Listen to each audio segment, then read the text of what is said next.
네, 유튜브 시청자 여러분 안녕하십니까? 기리의 사람 인생연구소 기리의 사람 랩 인생 강사 이지 환입니다. 네, 오늘도 안녕하세요. 자, 이주만의 10분 맞짱 10분 스타트. 예. 자, 장사 관련한 이야기를 계속 드리고 있습니다. 자, 오늘의 주제는 무엇이냐? 3년 버틸 생각 아니면 장사 시작도 하지 마라. 자, 이것이 오늘의 주제인데요. 제가 분명히 3년이라고 말씀을 드렸습니다. 3년.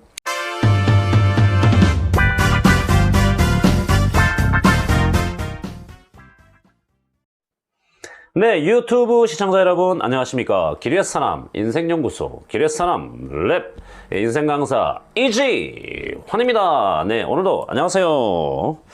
자, 이주만의 10분 맞짱 10분 스타트. 예. 자, 장사 관련한 이야기를 계속 드리고 있습니다. 자, 오늘의 주제는 무엇이냐? 3년 버틸 생각 아니면 장사 시작도 하지 마라. 자, 이것이 오늘의 주제인데요. 제가 분명히 3년이라고 말씀을 드렸습니다. 3년. 자, 장사, 지금 이제 장사 관련한 이야기들을 계속 해 오고 있습니다. 장사의 기본도 말씀을 좀 드렸고, 그리고 프랜차이즈 관련한 얘기도 좀 드렸고요. 우리나라 유난히 프랜차이즈가 굉장히 많다. 이런 말씀도 드렸습니다. 제가 나라 꼴이 왜 이 모양이야? 라는 이제 그 말씀을 드리면서, 우리나라 산업에 있는 지금 대기업의 지배구조가 너무 강력하다. 근데 그 말씀 기억나시죠? 자, 근데 보세요. 우리가 일반적으로 대기업이다라고 하면 삼성, 현대, SK, LG 이런 데 생각을 하시죠. 맞아요. 근데 편의점 편을 말씀을 드릴 때 편의점 우리나라에 제일 많은 건 CU, 그다음에 GS 이런 것들이 많죠. 그죠? 잘 보세요. 이 대형 프랜차이즈들도 제가 바라보는 대기업이에요. 대기업. 대기업이라고 하는 게 꼭 어떤 삼성 간판 달고 있고 무슨 LG 간판 달고 SK 간판 달고 있어야지만 대기업만이 아니라 대기업의 범위는 굉장히 포괄적이죠. 이마트 대기업이죠. 왜? 대형 마트 중에서 이마트가 매출이 제일 높으니까요. 자, 그렇습니다. 근데 이런 식으로 대형 무언가, 대기업 무언가가 시장의 지배력이나 시장 장악력이 너무 크다라는 의미에서 우리나라가 지금 나라 꼴이 왜 이 모양이야? 근데 나라 꼴을 좋게 만들려면 이런 대기업의 지배구조에서 벗어나야 된다라는 말씀을 드렸던 거죠. 그래서 지난번에 프랜차이즈 말씀도 계속 드려왔습니다. 자, 오늘은 그 장사 이야기에 연장돼서요. 제가 장사를 시작하시는 분들, 자영업, 요식업, 숙박업, 다른 것들도 상관없습니다. 뭔가 오프라인 매장을 꺼내놓고 장사를 하시는 분들, 자, 3년 버틸 자신 없으면 하지 마라 라고 이렇게 말씀을 드렸어요. 자, 그 이유에 대한 설명을 하겠습니다. 자, 보통 장사를 내가 오래전부터 이렇게 어떤 장사를 꿈꾸고 장사로 성공해야지, 돈 많이 벌어야지 라고 생각하고 시작하시는 분도 많아야죠. 이웃나라 일본이 그런 부분이 참 부럽다니까요. 전 개인적으로 일본 엄청 싫어합니다. 이름도, 이지환이잖아요. 제가 전주이씨 왕족이거든요. 왕족처럼 좀 생기지 않았습니까?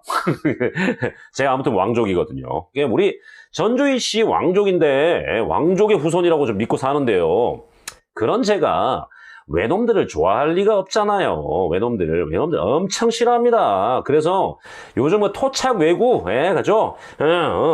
자유 무슨 당, 토착 외구, 거기 있는 무슨 원내대표인지 뭔지 하는, 대표인지 원내대표인지 그 여자, 이름이, 그죠? 나베라 그러잖아요. 나베. 완전 싫어합니다. 자, 아무튼 일본 관련한 건 좀 싫어하고요.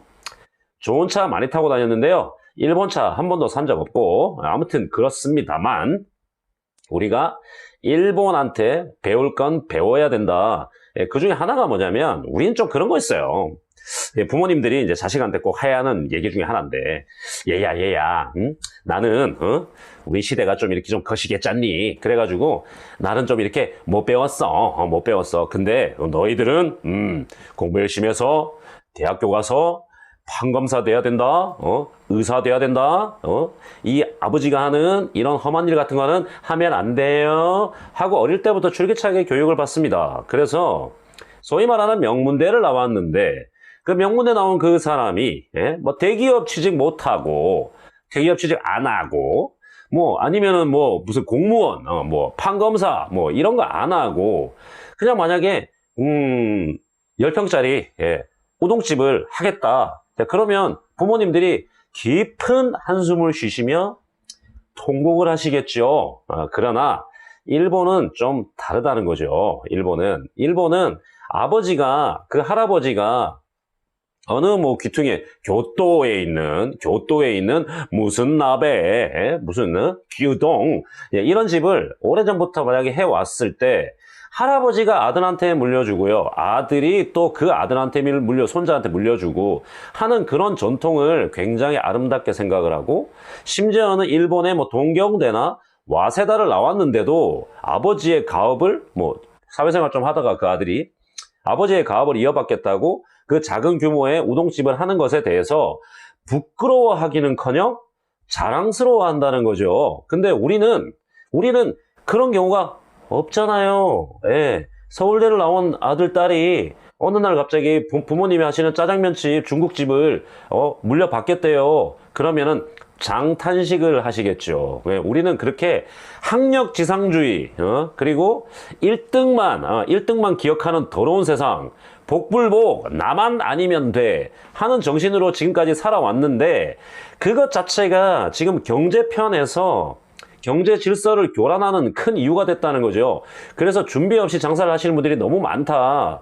젊은 애들이 장사를 내가 이걸 해가지고 장사로 성공해 보겠습니다 라고 창업을 하는 게 아니고 취직 안 되니까 어쩔 수 없이 이거라도 해야죠 라고 생각하는 경우가 많기 때문에 비극이라는 거예요. 자, 근데 이 장사의 속성이 무엇이냐? 누구나 다 개업을 하면요. 개업을 하면 그 개업발이라는 게 있어요. 개업발. 그 개업발 지금부터 숫자 딱딱딱 말씀드릴 테니까 바로 다 그냥 이렇게 잘 들어두세요. 개업발 정확하게 6개월 가요. 6개월. 6개월 갑니다. 자, 근데 개업발 6개월 가는데 그건 뭐 진짜 외톨이로 인생 산 사람 아니면 친척도 와서 먹어주고 처음에는 친구도 와서 먹어주고 또 이웃 사람들한테 개업했다고 또 이렇게 뭐 좀 이렇게 좀 뿌리고 이렇게 하면은 전단지 뿌리고 하면 이웃에서도 뭐야 뭐 저 집 좀 잘하나 싶어서 한 번 정도는 먹어주고 하는 그런 것들이 6개월 간다. 6개월. 근데 6개월 가고 난 다음부터는 완전히 소강 상태에 접어들게 되거든요. 특히 음식점 장사는 그렇습니다. 자, 그런데 이런 사실을 잘 모르고 시작하시게 되면요. 어떤 현상이 벌어지냐면 본인이 갖고 있는 돈 딱딱딱 긁어 모으죠. 딱딱 긁어 모아서 그걸로 가게 그 돈에 딱 맞게 또 가게도 얻어요. 또 좀 넉넉하게 얻어야 되는데 넉넉하게가 돈을 좀 남겨놓고 얻어야 되는데 딱 맞게 뭐 설비 딱 맞게 그 다음에 남은 돈 다 발라서 막 인테리어 쓰고 뭐 그 다음에 뭐 삐까리 번쩍한 테이블 의자 다 갖다 놓고 그냥 새거 블링 하면 되게 좋은 줄 알고 그러고 난 다음에 돈 다 긁어 쓰고 그걸 6개월 동안 개업발이 쓰니까 장사가 좀 된단 말이죠. 그거 믿고 있다가 6개월 뒤에부터 이제 슬슬 팔이 날리기 시작하는데 파리를 날릴 수밖에 없는 이유가 분명히 계속 말씀드리지만 장사를 오랜 시간부터 좀 준비를 해가지고 왔어야 그러면은 자기 스타일만의 뭔가 그 방법 음식이면은 뭐 레시피 그리고 그 독특한 소스 뭐 이런 것들을 좀 개발을 미리 좀 해놓고 할 텐데 사실 그 준비를 잘 안 하고 얼렁뚱땅 대충 솜씨 하나 믿고 시작하시는 분들이 많죠. 그러고 난 다음에 이제 6개월은 뭐 그럭저럭 잘 가다가 6개월 뒤부터 팔이 날리면 이제 돈이 안 되잖아요, 돈이. 그렇다고 손님이 잘 안 온다고 해서 써야 될 종업원을 뭐 안 써야 되는 것도 아닙니다. 손님이 잘 안 온다고 해서 뭐 월세를 깎아주는 것도 아니에요. 세금 안 내는 거 아닙니다. 다 냅니다. 근데 그때부터 힘들기 시작하거든요. 그러면서 어떤 가게가 보통 이제 점포를 임대를 하게 되면 보통 계약 기간이 5년이거든요. 근데 5년 중에서 사실은 3년까지는 엄청 고생한다고 생각하고 사실은 해야 돼요. 그래서 3년까지는 내가 조금 손해볼 수도 있고 아니면 내가 조금 뭐랄까 본전 똔똔 정도 친다. 대신 이제 3년 동안 여러 경험을 해보고 손님도 상대해보고 청소도 해보고 그 다음에 어떤 설비들이 고장나면 그거 고치는 방법도 알아야 되고 메뉴도 그 사이에 좀 이렇게 좀 수정하면서 고쳐보기도 하고 메뉴를 고치면서 또 이렇게 맛도 조금씩 향상시켜 가기도 하고 면을 뽑는 집이면 또 면을 여러 가지 스타일로 뽑아보기도 하고 하는 그런 과정 속에서 3년 정도를 꾸준히 장사를 하면 이제 그 가게가 안착을 하거든요. 그 지역에서 안착을 하고 그리고 이제 요즘은 SNS의 시대잖아요. 요즘 점포를 하는 사람들이 어떤 점포를 하더라도 SNS를 하지 않는다. 뭐 페이스북, 뭐 인스타그램, 뭐 블로그, 유튜브 이런 걸 하지 않는다. 그러면 그 사람이 바보예요. 이게 너무 당연하게들 하잖아요. 그죠? 근데 그것도 저 보세요. 저 이렇게 거의 매일 영상 찍어서 올리지만 저 12명으로 구독자 12분으로 시작해서 지금 33분 됐어요. 제가 지금 방송을 시작한 지 한 달, 지금 한 보름 정도 된 것 같거든요. 근데 이렇게 계속 올려요. 근데 제가 이걸 생각을 6개월 만에 뭐 구독자가 1000명 넘어가겠지. 물론 그러면 감사하죠. 그럼 좋은데, 갑자기 10,000명 되겠지. 그래서 나도 유튜브에 이 광고 붙어가지고 한 달에 몇백만 원씩 돈 벌겠지. 아유, 절대. 예. 저는 전직이 마케팅 강사고 현직에서도 그걸 일을 하고 있기 때문에 그런 생각 일랑 하지 않는다. 근데 마찬가지로 점포에서 이렇게 장사하시는 분들도요, 그 시간을 기다려야 되거든요. 3년 동안. 3년 동안 경험해보고, 파리도 날려보고, 목이 빠지라고 손님을 기다려보기도 하고, 그 다음에 좀 이렇게 고민도 좀 해보고, 재료도 좀 처음에는 어디서 좀 이렇게 구입을 하다가 더 좋은 양질의 재료를 싸게 파는 것도 좀 찾아보기도 하고 이런 시간 속에서 3년 정도를 열심히 하면 소문나고 그리고 그때부터는 사람들이 점차 알려진 사람들이 오기 시작하고 단골이 생기고 단골이 생기고 이런 과정 속에서 이 장사가 5년 계약 기간이면 3년 동안 좀 힘들다가 그 뒤에 2년 동안 돈을 버는 거예요.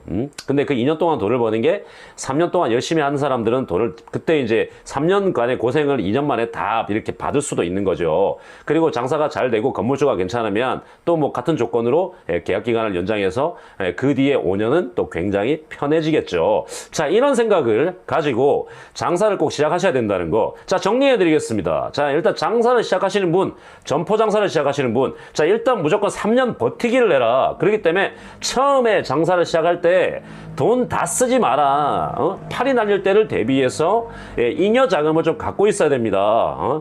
다만 한 5천만 원에서 1억 정도는 내가 갖고 있어야 된다. 우리 가게에서 무슨 일이 벌어질지 모르니까. 그런 이유 하나. 그리고 3년 버텨야 되고 6개월 개업발 절대 믿으면 안 된다. 자, 명심하셨죠? 다음에 또 장사 관련한 말씀을 또 드릴 수 있으면 또 드리도록 하고요. 자, 오늘 이주환의 10분 맞짱 10분 여기서 마치겠습니다. 구독, 좋아요, 감사. 안녕.